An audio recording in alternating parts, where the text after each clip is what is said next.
Bah écoute, ça va? Ça va et toi? Oui, ça va très bien. Écoute, je m'apprête à commencer les tout nouveaux développements de notre nouveau site de streaming de musique Spotiflore. Et j'en suis à la première user story, Search Track for a Music Style.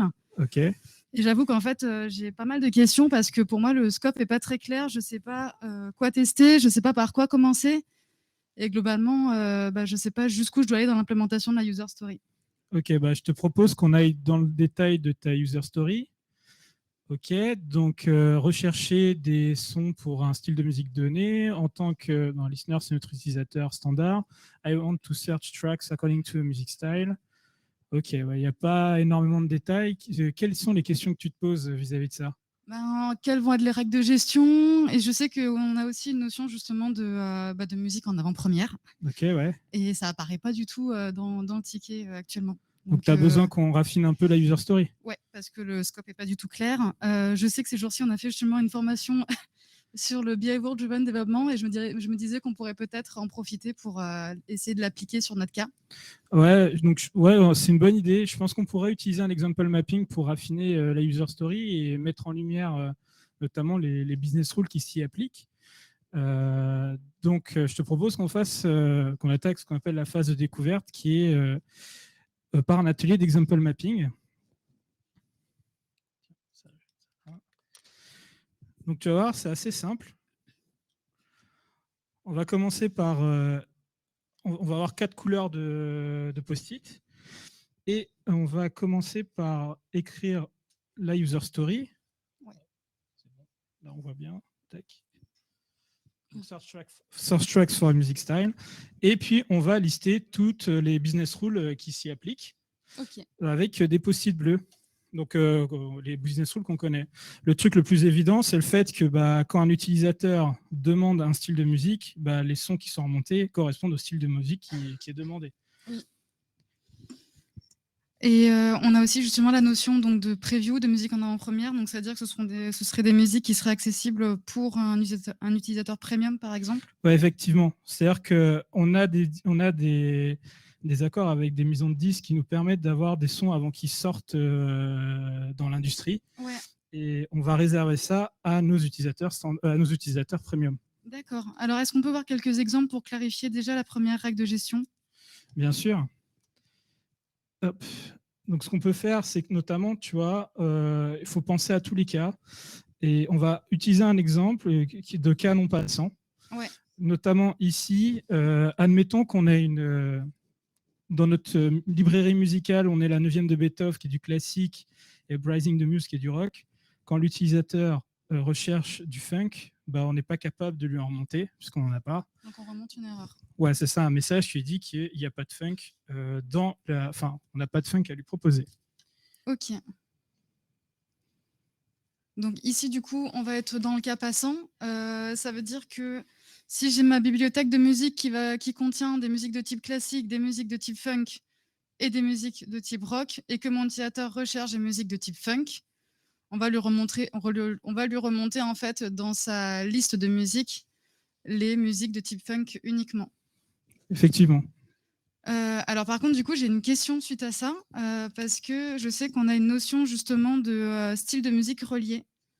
Comment est-ce que je vais les gérer, par exemple, le disco, qu'on peut considérer comme un style rattaché au funk? Ah, ok. Je pense que tu fais mention au fait que quand l'utilisateur demande un style, on va lui aussi remonter des sons qui sont d'un style cousin, c'est ça? Oui.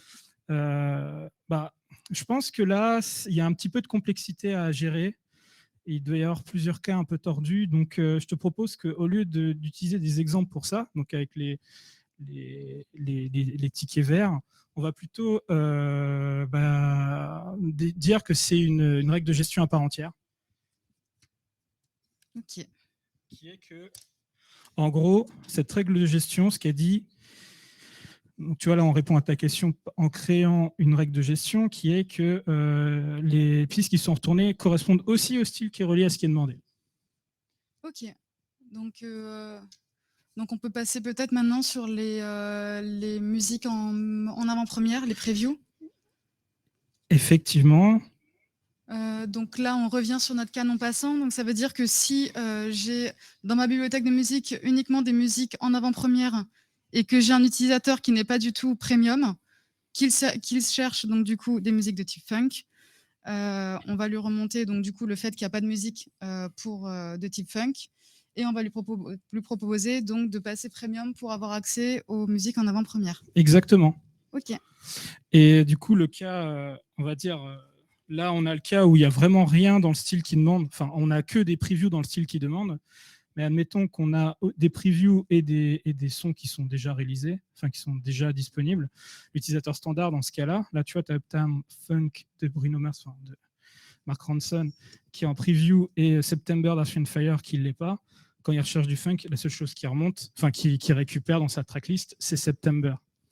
Et tu peux voir un truc ici, c'est qu'on ne va pas s'amuser à dire qu'il peut y avoir aussi potentiellement du rock et du classique, etc., pour voir qu'on va filtrer, puisque ça, c'est la responsabilité des tickets qui sont à côté, qui vont tester la business rule, enfin, qui vont pas tester, mais comment dire, donner plus de précision sur la business rule qui est ici. Donc, c'est une responsabilité par ticket, hein, toujours. Et on a notre dernier cas avec un utilisateur premium. Donc là, typiquement, si dans ma bibliothèque de musique, j'ai des musiques en avant-première et des musiques donc funk en avant-première et des musiques funk qui sont de type normal, quand mon utilisateur premium cherche des musiques de type funk, il va pouvoir remonter toutes les musiques de tout style, enfin de toute catégorie. Il va pouvoir tout récupérer. Ok. Je vois pas plus de cas dans cette rules-là, donc je te propose de passer à la suivante qui était sur les styles qui sont cousins, en fait, reliés. Ouais. Et donc, tu vois, par exemple, ici, on a une bibliothèque avec du classique, du funk et du disco. Ouais. On considère que le disco et le funk sont des styles qui sont reliés. Quand l'utilisateur demande du funk, ce qu'il va récupérer, c'est le titre funk et le titre disco. D'accord. Alors du coup, par contre, j'ai quelques questions à ce sujet. Parce qu'en fonction donc, des musiques et du style, comment est-ce que je vais pouvoir les trier dans la remontée? Ouais, ok. Je pense que effectivement, si je te dis qu'on remonte d'abord le style qui demande, puis après le disco, si toutes les musiques disco sont à la fin, il y a de fortes chances qu'ils n'écoutent jamais, et du coup la feature ne sert pas à grand chose. Si je mets le disco d'abord, ça ne marche pas.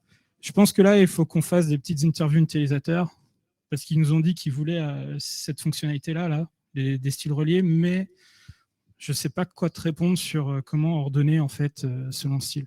D'accord. Et si par exemple, l'utilisateur recherche du funk et qu'il n'y a aucune musique funk et il y a uniquement des musiques de type disco, est-ce qu'on affiche les musiques disco?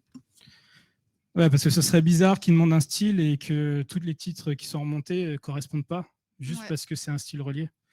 Et là, on serait en conflit avec un petit peu ce cas-là. Ouais, bah là, je ne sais pas quoi te dire. D'accord. Et écoute, encore une autre question. Vas-y. Comment est-ce que je sais justement, comment est-ce que je sais que le disco va être un style rattaché au funk? Comment est-ce que je peux savoir en fait quels styles de musique sont reliés entre eux? Alors ça, c'est une bonne question. Je pense que c'est assez subjectif. Je ne suis pas sûr que je puisse te répondre là. Ce qu'il faudrait faire, c'est qu'on regarde tous les styles qu'on supporte dans la librairie, dans la musique, enfin dans la bibliothèque musicale, et qu'on détermine en fait quels sont les styles reliés, qu'on fasse un petit peu une espèce de table de correspondance. De ce que je vois là, il y a quand même pas mal de questions qui sont liées à cette business rule. Oui. On n'est pas capable de les tacler là, en fait. Donc, ce que je te propose, c'est que ta user story, le scope, elle se limite à ces deux business rules. Et on met complètement de côté ça. On va raffiner et on fera une user story plus tard. D'accord, c'est super. Et du coup, tu vois, normalement, là, en implémentant tous les exemples, tu es censé, je pense, à mon avis, faire ce qui est attendu pour ta user story. Pour moi, c'est déjà plus clair, oui.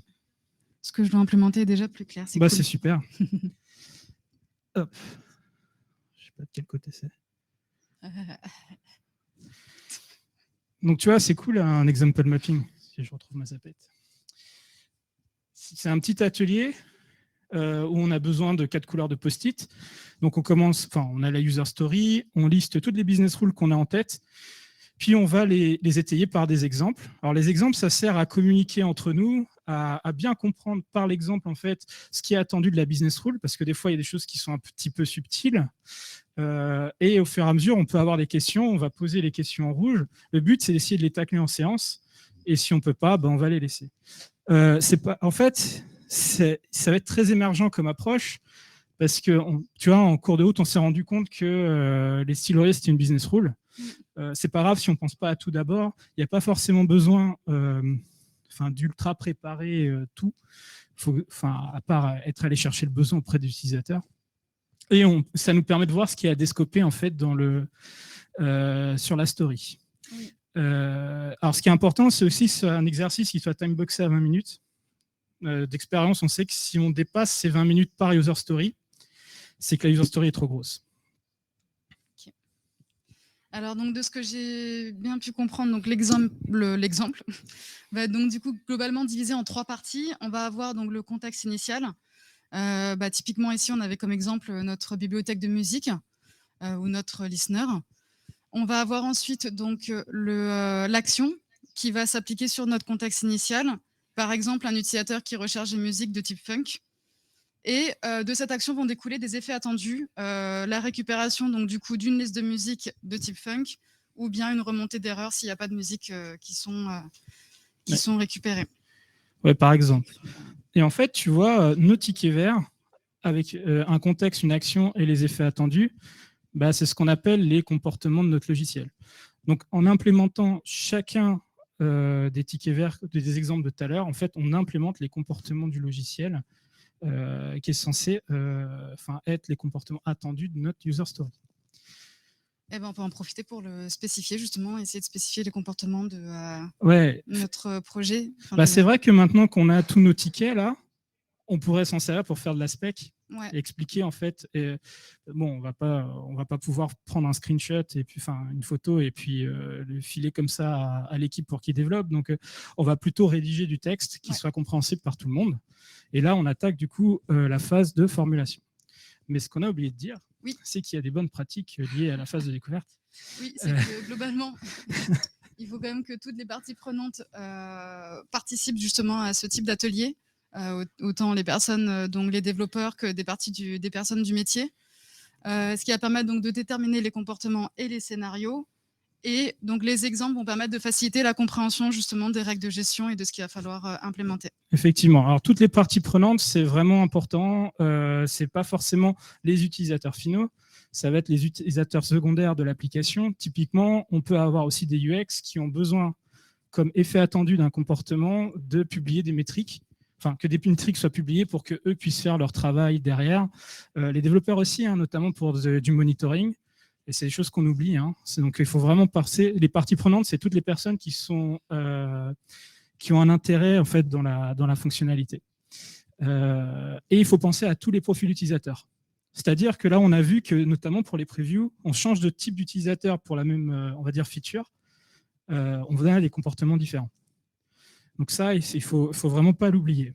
Et surtout, comme on l'a dit tout à l'heure, c'est une démarche exploratoire qu'il faut timeboxer dans le temps. Hop. Donc globalement, chaque user story va être donc découpée en scénarios pour avoir des itérations beaucoup plus fines. Alors, qu'on a nommé exemple, mais c'est la même chose, ouais. Oui. Et on va, dans l'idéal, donc du coup, utiliser un langage ubiquitaire pour que toutes les parties prenantes justement se comprennent sur les mêmes termes.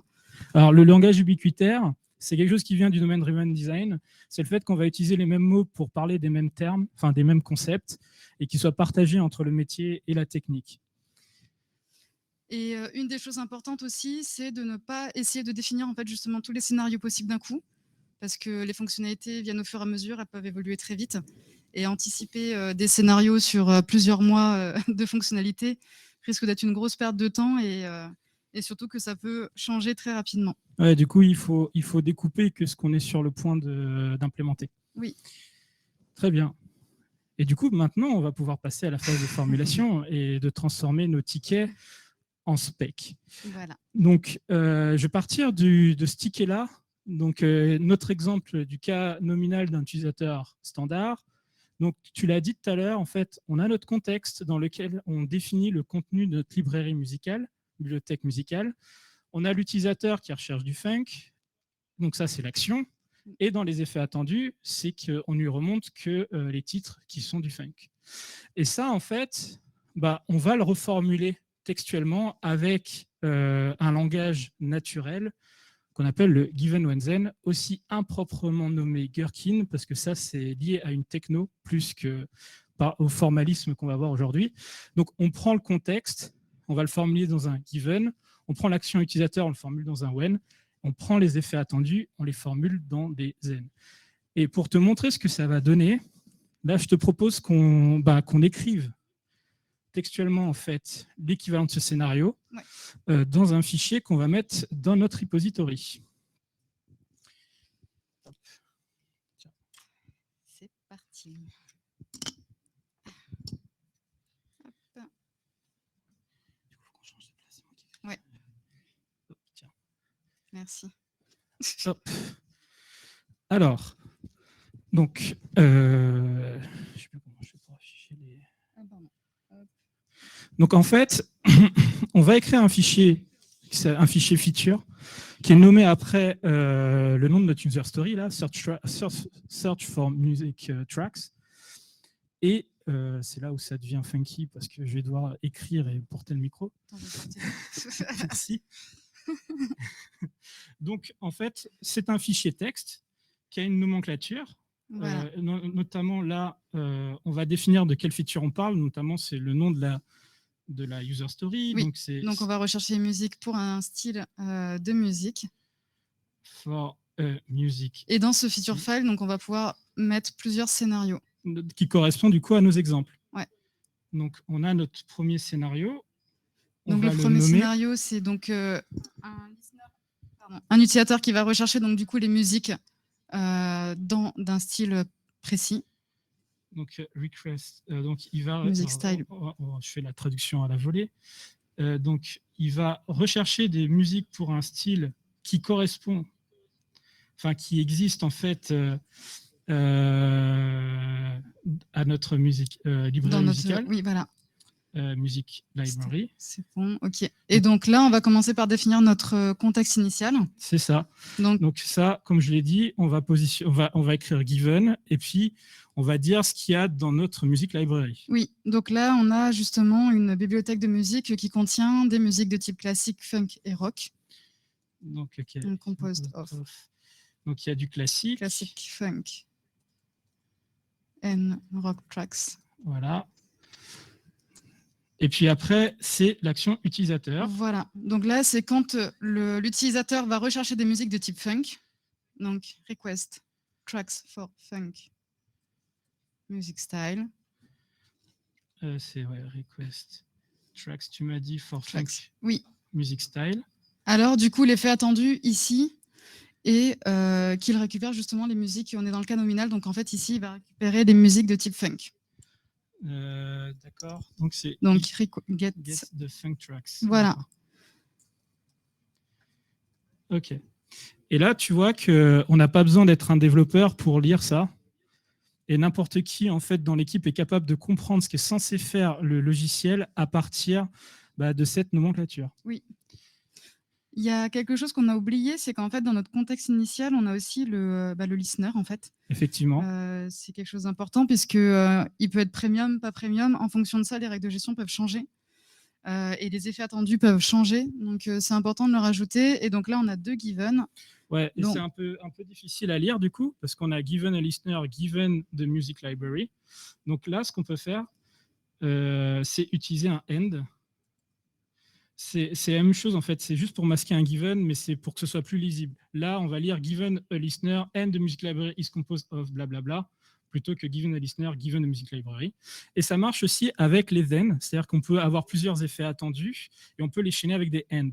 Par contre, on ne peut pas faire ça avec les when, parce qu'on doit avoir qu'un seul when dans un scénario, parce que sinon, ça veut dire qu'on a plusieurs responsabilités qu'on tente de définir. Si on a plusieurs actions, c'est-à-dire qu'il va y avoir des effets attendus, enfin plusieurs effets attendus, on ne saura plus quelle est la relation de causalité. Quel when a causé tel zen, et ça devient compliqué en fait de savoir ce qui se passe réellement dans le logiciel.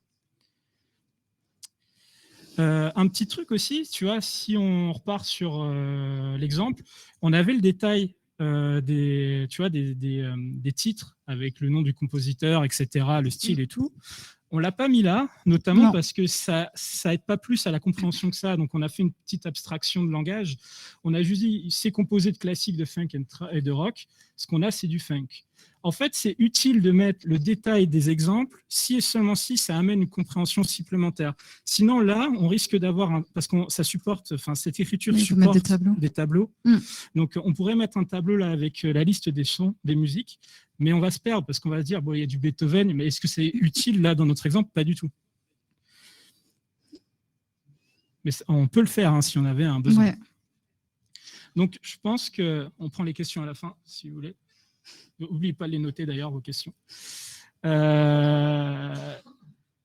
on va voir les 2 autres scénarios. C'est ça, en fait, on va faire le scénario dans les previews, un utilisateur standard. Donc, lui, quand il requête, il n'a que les sons qui ne sont pas en preview pour le style qu'il a demandé. Ouais. Et le cas d'après, c'est un utilisateur qui est premium. Lui, il va récupérer tous les sons, indépendamment s'ils sont preview ou pas, dans le style qu'il a demandé. Voilà. Et donc, dans notre fichier feature, on va pouvoir... les scénarios. Voilà. Donc ici, on a le deuxième scénario où l'utilisateur va vouloir récupérer des musiques dont la librairie contient des musiques en mode preview. Donc, on retrouve toujours notre contexte initial avec le listener. Donc, c'est toujours la même étape que ce qu'on a vu tout à l'heure. On a la deuxième étape ici où, dans le contexte initial, on va avoir une bibliothèque de musique qui va donc contenir des musiques en avant-première de type classique.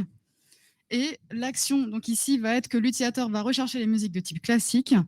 Et les effets attendus vont être que l'utilisateur va récupérer les musiques classiques, mais, donc là, on a le but, il ne va pas récupérer les musiques en avant-première. Donc le but, c'est comme le end, c'est juste que ça amène un sens de lecture qui est plutôt du coup dans la négation. Enfin, en gros, mais il ne récupère pas ça. On aurait pu mettre un end aussi ou un then, c'est exactement la même chose. C'est juste que c'est un petit peu plus lisible. Ce qui est intéressant ici, c'est qu'on voit qu'on a réutilisé quelque part tu vois des étapes de notre scénario qui avaient déjà été définies au-dessus, comme given a listener, end the music library as preview for the blabla style, and request tracks for the blabla music style. On va voir que ça va être utile pour la phase d'après qui s'appelle l'automatisation. Voilà. Parce qu'on va prendre ça et on va faire des tests automatisés. Donc, et on a notre troisième scénario. Ouais, le troisième scénario, donc qui était le premium listener. Voilà, donc ici, on va avoir un utilisateur de type premium qui va chercher des musiques dans une bibliothèque de musique. Et donc ici, voilà, dans notre contexte initial, on voit bien que notre listener change. On est bien sur un contexte de premium listener.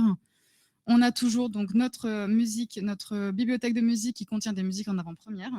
Et donc ici, quand l'utilisateur va vouloir récupérer des musiques de type classique, eh bien, du coup, l'effet attendu est qu'il récupère les musiques aussi en avant-première.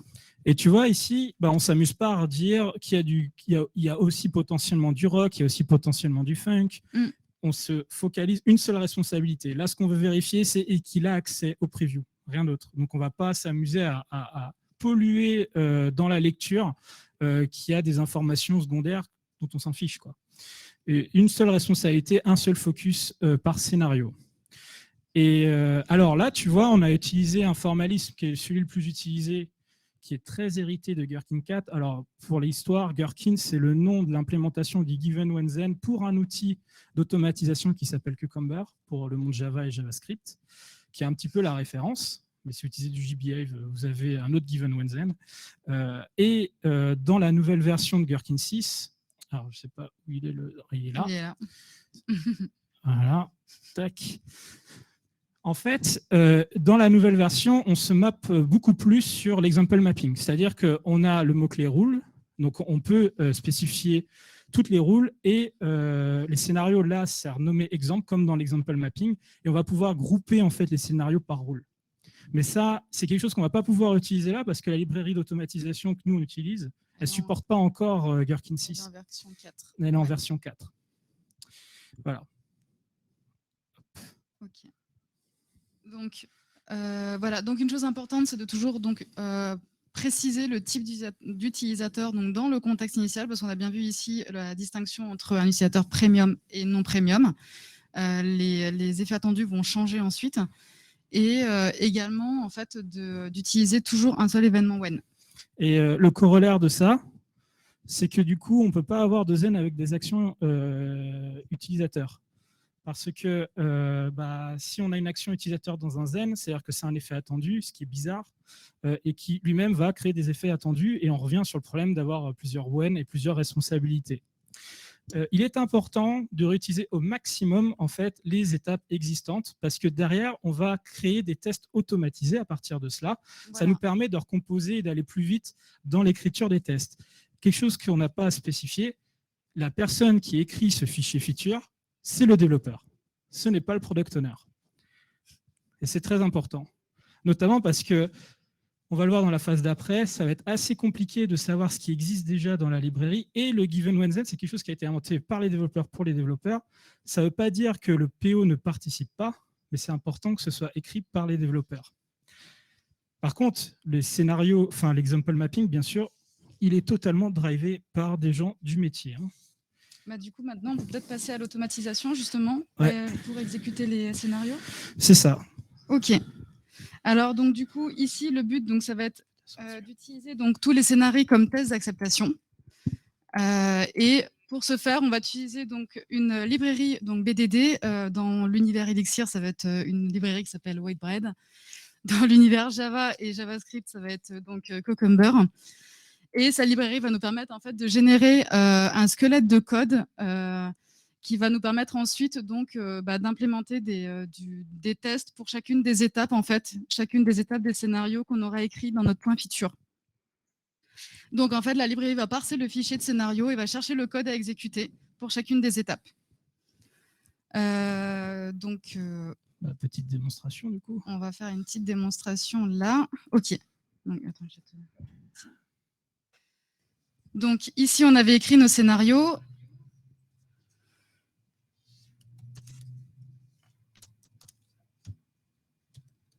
Hop.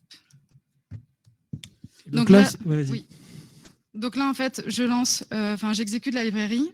Elle va te générer une infrastructure de tests automatisés, de tests d'acceptation. C'est ça, hein? Voilà, exactement. Donc là, ici, on voit qu'il y a bien un répertoire qui a été construit automatiquement avec un fichier de contexte qui va justement contenir tout le code qui sera testé. Exécuté, tu veux dire? Exécuté, en fait, on a le point feature qui est à côté, là, le truc qu'on a rédigé. La librairie, ce qu'elle va faire, c'est qu'elle va lire, elle va parser ce fichier-là. Et pour chacune des directives, la given, when, then, elle va aller chercher du code à exécuter qui va être dans le fichier contexte là, qui a été créé. Donc là, on utilise de l'Elixir, mais en Java, JavaScript et autres langages, c'est les mêmes principes de fonctionnement. Et on va du coup écrire le code qui va devoir être exécuté sur, par exemple, le given listener.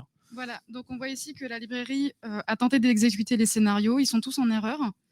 Et justement, elle nous propose donc du coup de définir, elle repère donc déjà les steps qui n'ont pas été définis. Donc les steps, ça va être chacune des étapes qu'on a ici. Et va me proposer donc du coup une implémentation par défaut. Donc en tout cas un squelette de code que je vais pouvoir justement copier ici. Donc le squelette, il ne fait pas grand-chose là. Il permet juste à la librairie de savoir, OK, c'est le code qui est à l'intérieur du given là que je vais devoir exécuter quand j'exécute mon scénario. Voilà, et donc on voit ici ensuite que j'ai encore d'autres propositions pour le premium listener. Et donc là maintenant, si je relance ma commande, hop, ici, donc les scénarios sont toujours en échec. Par contre, on voit bien que cette première étape a bien été prise en compte. Et maintenant, l'étape supplémentaire, donc l'étape que me propose donc, la librairie, va être d'implémenter le end qu'on avait dans notre scénario qui n'existait pas. Voilà. Et ici, par contre, le end, donc du coup, on va le changer en given. Oui, parce qu'en fait, comme un end, ça peut être un given ou un then, ça va être assez ambigu, on ne va pas trop savoir ce qu'il faut faire. Dans un given, on va écrire nos data de test, en fait, alors que dans un then, on va faire des assertions pour vérifier le comportement. Donc, c'est important de ne pas utiliser des end et des but, parce que sinon, on ne sait plus du tout ce qu'on est censé faire, comme c'est utilisable dans les deux. Et donc là, on a implémenté le squelette des deux premières étapes de notre scénario. Voilà, donc l'objectif justement, c'est de continuer à implémenter les étapes supplémentaires, donc l'action, le when et le then. Donc ici, en fait, on a tout mis dans un seul fichier, mais une des bonnes pratiques va être en fait d'essayer de séparer les différentes étapes donc par concept métier. Exactement, ouais. Donc en fait, ici, on voit que dans notre contexte initial, on a déjà le concept du listener, qu'il soit premium ou non premium. Donc en fait, on a quelque chose qui est lié au concept d'utilisateur, quoi. Oui, voilà, c'est exactement ça. On a aussi le contexte donc, du coup, de la bibliothèque de musique, qui est notre deuxième contexte initial. D'accord, donc en fait, on peut soit dire qu'elle est composée de type de style particulier, soit dire qu'elle a des previews, etc., etc. Voilà. Donc on a le concept de music library. Voilà, et globalement, ensuite, ici, tout ce qui va être When et Zen, donc ça va concerner plutôt une remontée de tracklist, ouais. de liste de musique en fait. Donc là, on ne l'a peut-être pas fait émerger dans le texte, mais oui, effectivement, ce qu'on crée là, c'est une tracklist, et ce qu'on va vérifier, c'est la tracklist qui est créée. Voilà. Donc en fait, si j'ai bien compris, là, tu vas donc splitter le fichier qu'on a commencé à écrire par concept métier. C'est exactement ça. Ouais. Alors l'utilité de faire ça, c'est que si on mettait tout dans le même fichier par scénario, on risque de coupler en fait les étapes. Le given et le when peuvent être couplés fortement. Et le but, c'est qu'on puisse recomposer des tests, rapidement à partir du texte. Donc c'est pour ça que il est plus préférable de splitter par concept métier. Ça nous amène un plus grand découplage. Ce qui fait qu'on a des scénarios qui vont vivre leur vie indépendamment de nos concepts métiers, quoi. Donc, on a fait un petit pas en avant. Et donc ici, on voit bien nos différents concepts. Ouais. Donc, ici, on retrouve bien le contexte du listener. Et donc, de la bibliothèque de musique. Et ici, on a le contexte donc, du coup, de la tracklist. Donc maintenant, l'idée va être justement de rajouter le code en fait pour chacune de ces étapes. Ouais, parce que pour l'instant, ça ne fait pas grand-chose. Non, voilà, pour l'instant, il n'y a rien qui est fait. Donc, on va créer notre listener. Merci. Ah oui, c'est bon. Merci. Donc ici, on crée donc un listener qui n'est pas premium. On le voit ici. Et ce listener, donc du coup, contient un nom, un prénom, voilà. Et il va être rajouté à un state qui va être un state partagé tout au long du test. C'est le contexte qui va être partagé par toutes les étapes. Ce qui fait que notre utilisateur qu'on a utilisé là, on va pouvoir le réutiliser dans les autres étapes. Voilà. Ensuite, donc, on a ici la bibliothèque de musique. On va aller donc dans notre contexte de librairie de musique. Et ici, on va y rajouter donc, le code. Voilà. Donc, globalement, ici, qu'est-ce qu'on fait? On construit une bibliothèque de musique qui contient 3 musiques, chacune de styles différents, funk, rock, classique. Aucune d'elles n'est donc en avant-première, puisque là, pour l'instant, ce n'est pas encore un cas qu'on va tester. Et elles ont un titre, un artiste, et cette librairie de musique va être rajoutée au state. C'est ça. Et là, on peut voir qu'on a utilisé le détail de ce qu'on avait mis dans le ticket sur les titres et les artistes, parce que là, il fallait bien spécifier quelque chose. Ensuite, on arrive à l'action. Donc ici, l'utilisateur qui veut rechercher les musiques de type funk. Et donc, on va arriver dans le contexte de la tracklist. Hop. Donc ici, globalement, qu'est-ce qui se passe? On va récupérer donc sous forme de variable en fait le style de musique, ce qui fait que ça peut être du funk, du classique. En fait, c'est une donnée qui va être récupérée ici en amont.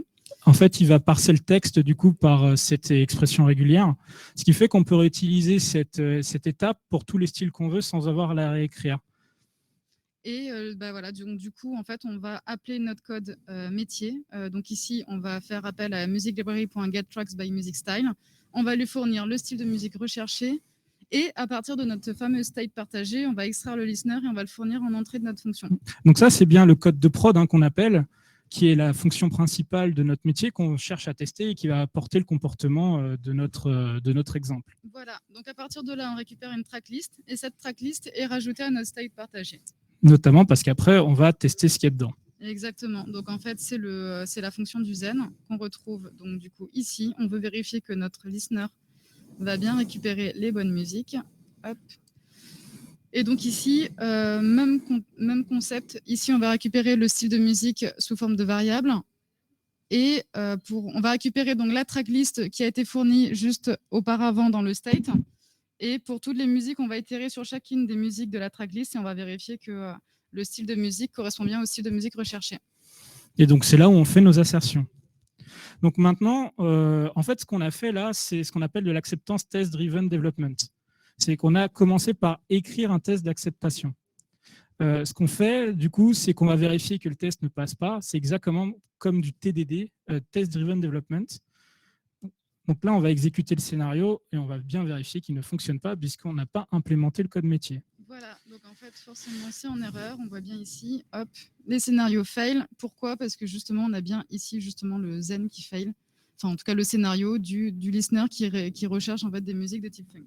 C'est ça, et du coup, c'est pas implémenté ce qui nous dit la ligne d'en dessous. Voilà. Donc maintenant, en fait, ce qu'on a fait en implémentant le given, le when et le then, c'est qu'on a commencé à écrire des objets du domaine métier, donc le listener, la music library, les fonctions, mais on n'a rien mis dedans. Et on va commencer à implémenter tout ça en TDD. Voilà. C'est qu'on va commencer par écrire le test, puis implémenter. Tout ça fait partie de la méthode du Behavior Driven Development, n'est-ce pas?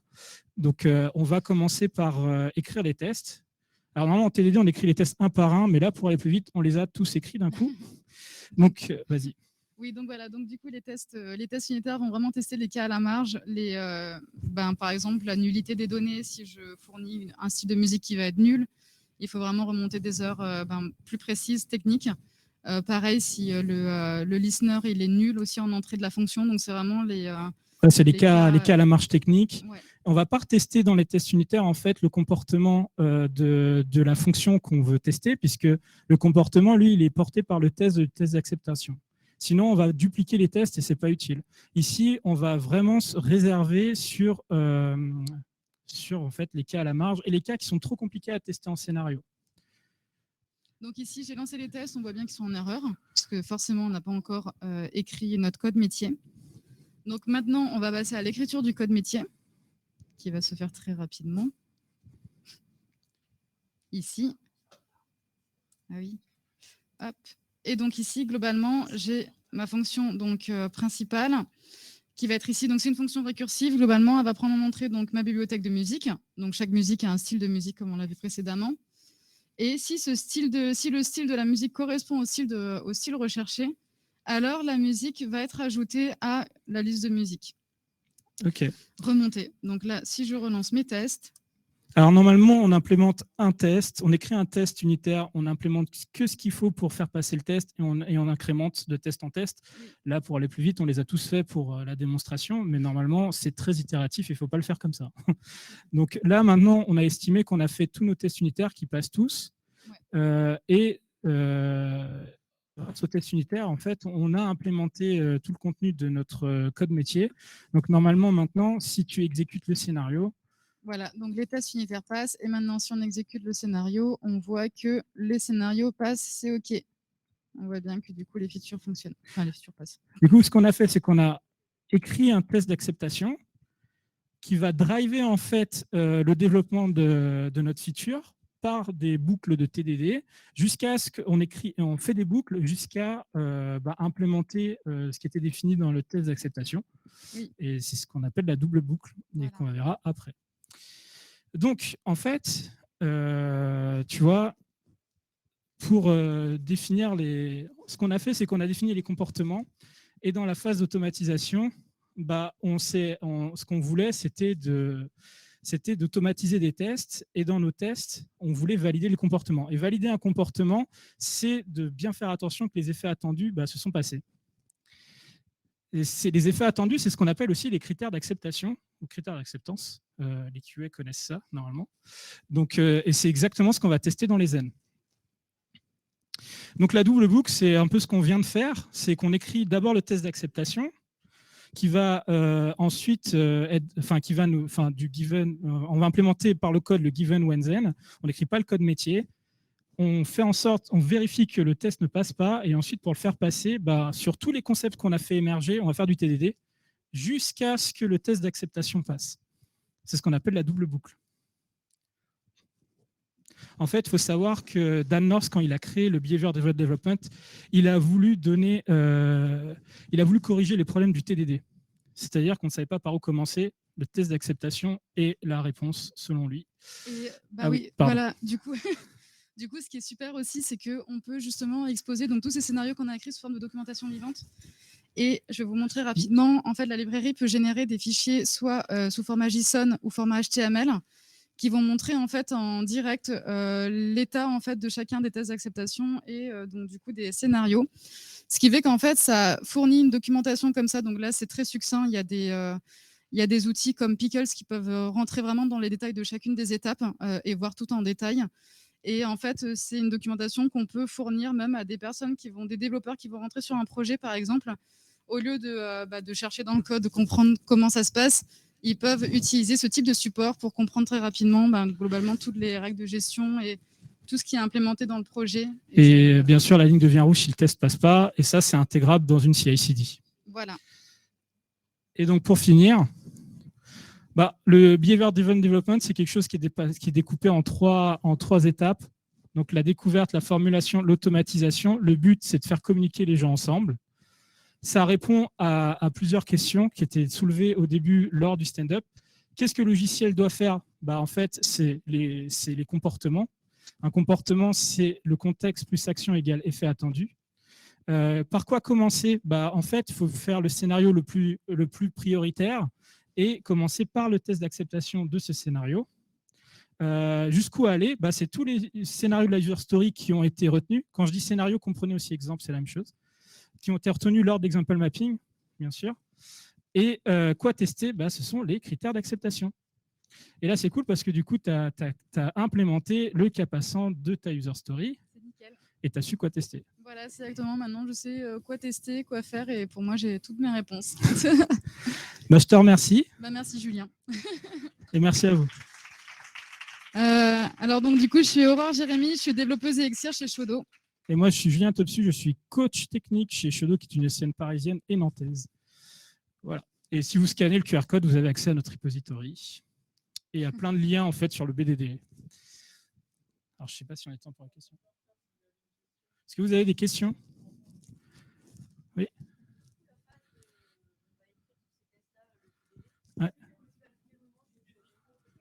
Oui, je vais répéter du coup. Donc, à quel moment on fait le TDD ? Ah non, mais c'est au moment où on écrit la feature, au moment où on doit coder en fait. Et le TDD, c'est généralement quelque chose qui est fait par les développeurs. Et c'est quelque chose que, au lieu de, en fait, on commence par les tests au lieu d'écrire le code métier. Mais c'est dans le flux de développement. Je sais qu'il y avait une autre question là-bas, mais je ne sais pas si... Non, c'est bon. Bon, n'hésitez pas à venir nous voir après. Merci à vous. Merci.